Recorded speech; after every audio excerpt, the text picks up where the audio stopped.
இருந்த போதிலும் இது வந்து ஆனா பொன்முடியோட அரசியல் வாழ்க்கைக்கு இது ஒரு இது பின்னடைவு முற்றுப்புள்ளி மாதிரி கடத்தலாம்.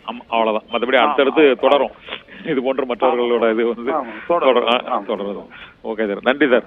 இந்த வழக்கு தீர்ப்பு அரசியல் இது தொடர்பாக பல்வேறு கருத்துக்களை தெரிவித்திருக்கேன். மிக்க நன்றி சார்.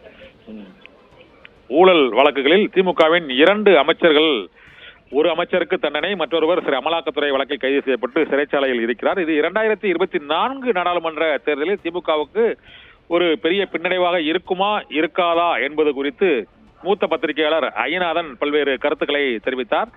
இது கடந்த கால வரலாற்றை பொறுத்தவரை போஃபோர்ஸ் ஊழலுக்கு பிறகு மற்றும் 2G ஊழலுக்கு பிறகு அரசியல் ரீதியாக முன்னாள் அமைச்சர்கள் கைது, அவர்களுக்கான தண்டனைகள் தேர்தலில் மிகப்பெரிய அளவில் எதிரொலிப்பதில்லை என்றும், இதனால் பெரிய அளவில் பாதிப்பு ஏற்படாது என்றும், இதற்கு முந்தைய அதிமுக ஆட்சியில் உள்ள அமைச்சர்கள் செய்த ஊழல்கள் தொடர்பாக வழக்குகள் தொடர்வதற்கே அனுமதி மறுக்கப்பட்டு வரக்கூடிய சூழ்நிலையில் இந்த தண்டனை வழக்குகள் தனிப்பட்ட நபர்களுக்கு தான் பின்னடைவை தவிர ஒரு கட்சிக்கோ ஒரு ஆட்சிக்கோ மிகப்பெரிய அளவில் பின்னடைவாக இருக்காது என்ற கருத்தை தான் இப்போது மூத்த பத்திரிகையாளர் ஐயநாதன் தெரிவித்திருக்கிறார். இதன் தொடர்ச்சியாக இந்த தீர்ப்பால் ஏற்படக்கூடிய விளைவுகள் என்ன, யாருக்கு என்னென்ன பாதிப்புகள் ஏற்படும், இந்த பின்னடைவுகளை திமுக எவ்வாறு எதிர்கொள்ள போகிறது என்பது உள்ளிட்ட பல்வேறு கருத்துக்களும் நம்முடைய வந்த வண்ணம் இருக்கின்றன. இப்போது உயர்கல்வித்துறை பொறுப்பானது பள்ளிக்கல்வித்துறை அமைச்சராக இருக்கக்கூடிய அன்பில் மகேஷ் பொய்யாமொழிக்கு வழங்கப்பட்டிருப்பதாக அறிவிக்கப்பட்டிருக்கிறது.